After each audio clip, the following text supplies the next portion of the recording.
Hi, I'm Jeff Kundratic, JKR Racing Products. What we want to do is cover some of the juniors. We've got a new rule for next year. We want to cover some of the concerns that I have with putting a head and neck restraint on and educate people a little bit more on the roll cage paddings and head and neck restraints, a couple different brands that are out there, and also when the child is in the car, make sure that everything is working together, because this is a system. It's not just putting a product on somebody, but it's also putting it on, make sure it's correct, so we don't get this false security that everything is okay and then walk away and it's really not. So we'll go over some seatbelt locations, roll cage paddings that are available, head and neck restraints, and the relationship between the head and neck restraint and the seatbelt itself. One of the first things that's going to happen is, with the new ruling, is going to be a head padding. It's going to be January 1st is when that's going to be required. So I want to educate you a little bit on the padding. This is your 45-1 padding, and that's going to be a preformed type of item. And it will have, if you look into it, it'll be embossed in it with the 45-1. And then the 45, there's another option, is a 45-2, which is going to be your ISP pad style, where it's a custom made, the form fit to the sides of the cage and over top of the helmet if you want to go that far. And then that's another way of protecting your head. That one is extremely soft, multiple layers of materials for different thermometers for absorbing the energy.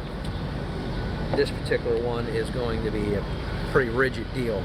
This one is going to be your most common, and then when you purchase it, but you're going to need to purchase it to fit the roll cages. So we have one here that'll fit inch to inch and an eighth diameter, and then one here fits 5/8 to 7/8 diameter. So with this, we want to mount it anywhere it's going to come in contact with the helmet. So the two uprights above the head, almost out to the front of the roll cage, and then on the side bars going up and down that.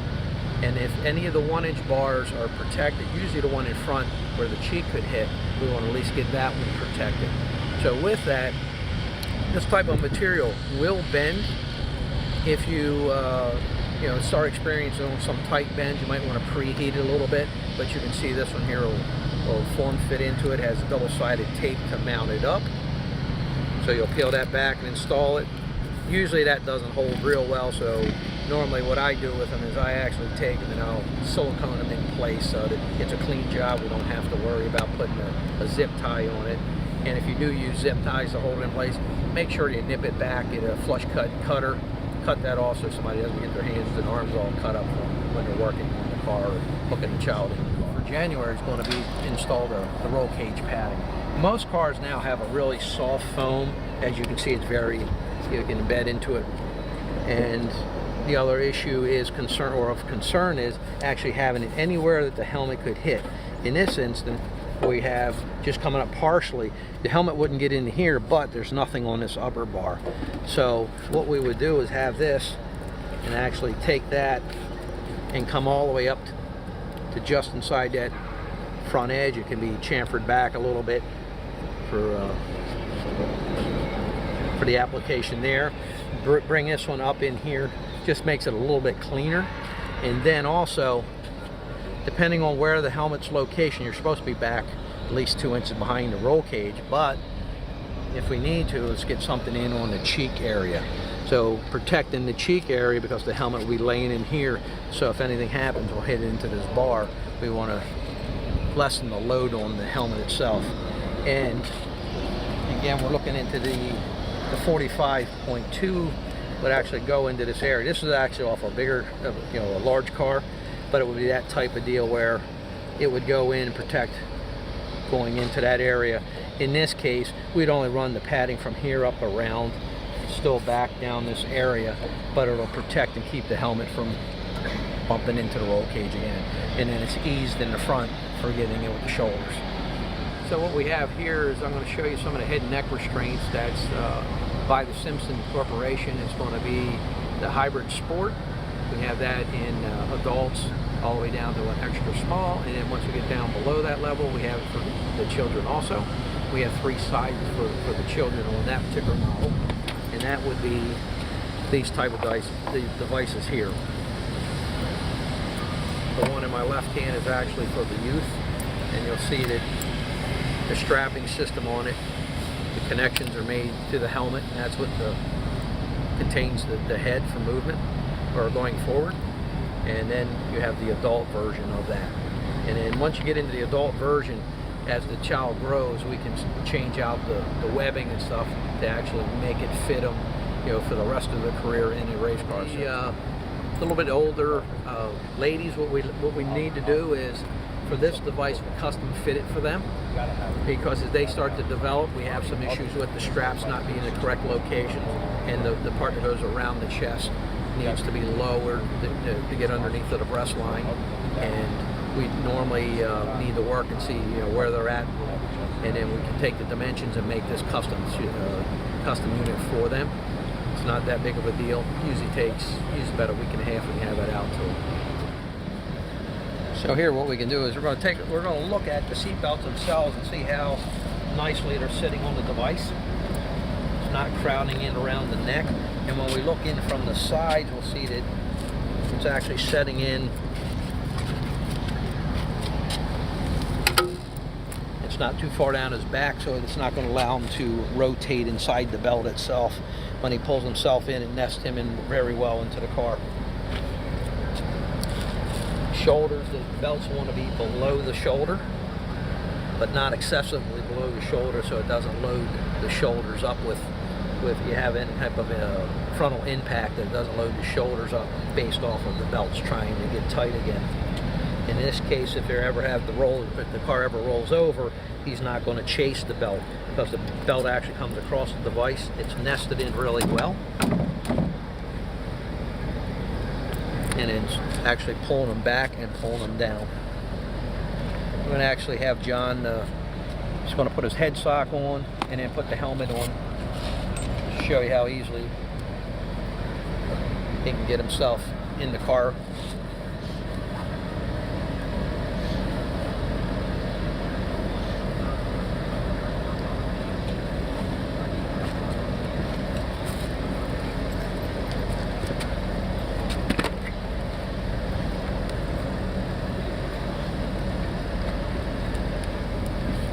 So another part of the rule is going to be you're either going to put on a head sock or a skirt on that helmet to protect your neck from fire, because you won't have to wear the neck collars anymore. Neck collars were basically a shock absorber for the helmet, is about what they were. They really didn't do anything for safety to keep the head from moving around forward or anything. Sometimes it actually amplified what was happening. So in this case, he's wearing a head sock. So now you'll see that as you can see, that the neck is protected in case there's ever a fire.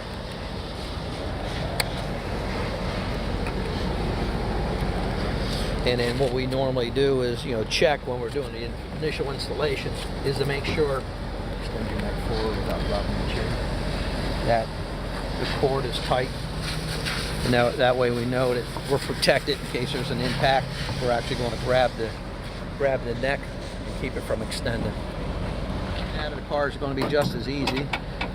One thing we do check is make sure they can get out of the car with everything in place in case there is a fire. You don't want to get out of the car taking your helmet off first, things like that. You want to get out, get the belts away from you, step on out of the car.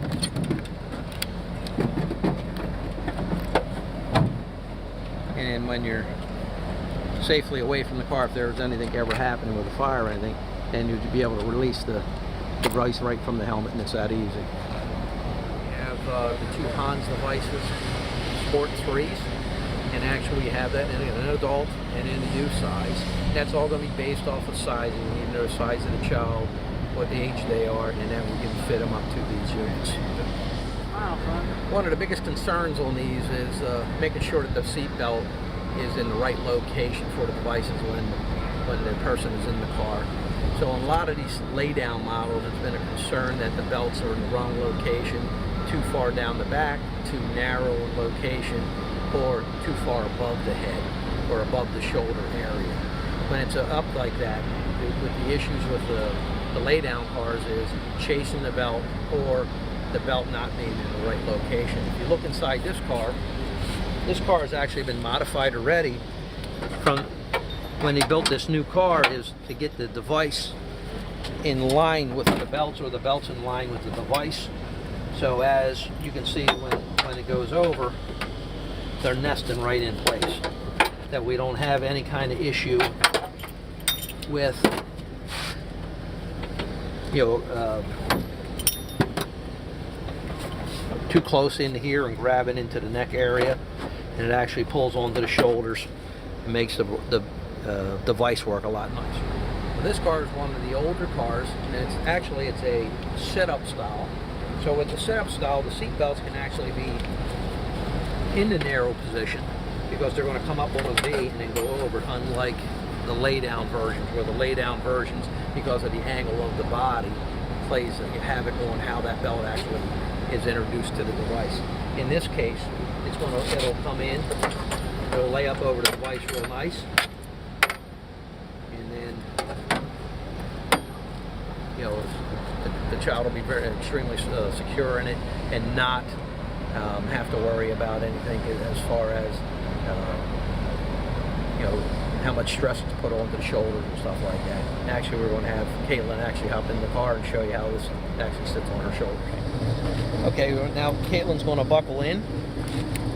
She, as we spoke a little bit earlier about, she has the seatbelt anchoring system, and she's going to connect that in first. That goes on the lap belts.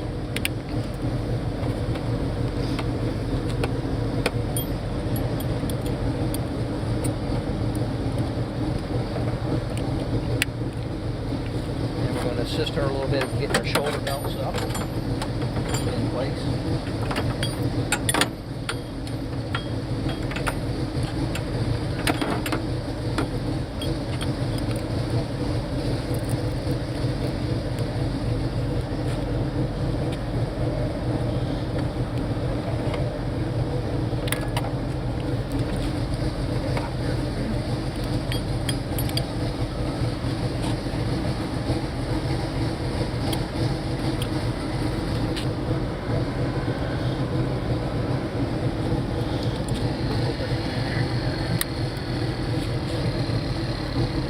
Snug that up a little bit. Then we'll take a look at how the devices and the seat belts actually work together. So you can see that seat belt comes up nicely over the device, comes in, enters into the cam lock. There's, maybe a little concern on these. That's what we really want to address, is on these seat belts, and making sure that these things nest in nicely and are not propping the neck real tight, making it a little harder for them to move around in it, and actually taking up any, or riding up on top of the tethers to keep them from doing the move. Something else that you want to address is when you have the 3-bar adjusters back in here, is you want to try to make them as tight as you can. If you can make them outside the seat, could help you out a lot better.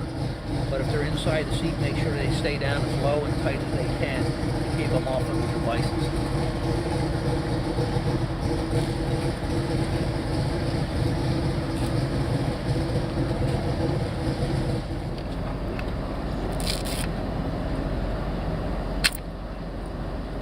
One of the concerns that I also have on these juniors is when a child can't fit in the car, or the car's a little bit bigger than they buy it and it's oversized to them, that a lot of people want to put foam in to either raise them up a little bit or tighten the sides up. What we have here is that we have a piece of foam, and it's made out of just like your household cushions. And the problem with it is it will move. So what will happen is, in an incident, it could actually collapse a little bit and then make the belts loose on the child. So if we're going to build up something like that, as you can see, with these 2 pieces of foam, I can actually squeeze that one down about the thickness of that rigid foam. So that's what you want to do, is build yourself up with foam that's actually designed for what we're doing. And that's what this is. This is a material that ISP uses. This is what we build up the seats when we go to pour them. that type of thing is, it will not collapse underneath of the same material that we use in the actual core itself. So again, just make sure that if you have any type of foam that's underneath of the child or on the sides, to either pull the back up or raise the bottom up, is that you want to make sure it's as rigid as you can get it, or call one of the companies like ISP, or get a hold of us and we can actually make you up a filler piece that will be a rigid piece so the child's not going to move. This isn't going to collapse, and then the belts could possibly get loose. So again, when we're talking about mounting of the seat belts and actually getting them out into the width of the devices, here's a pretty good example of taking a piece of tubing and actually coming off of the uprights and then coming into the shoulder bar for support, and then wrapping the belt around that. Or, and something in addition that could happen is, depending if you can get a wrap in here or actually have another bar put down here, make your wrap down here come up through that intersection and then come out.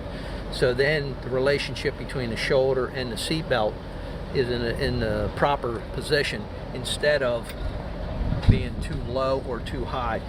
In some instance, if it was more of a setup car, we've actually had some conditions where we could actually come up over the shoulder bar. But again, if you're going to come up over the shoulder bar, then the shoulder bar needs to be lower than the shoulder. Don't ever come up over the shoulder bar for that and the shoulder's below it, because if the car ever rolls over, they're going to chase that belt, and first thing they're going to do is hit their head before the belts even get caught.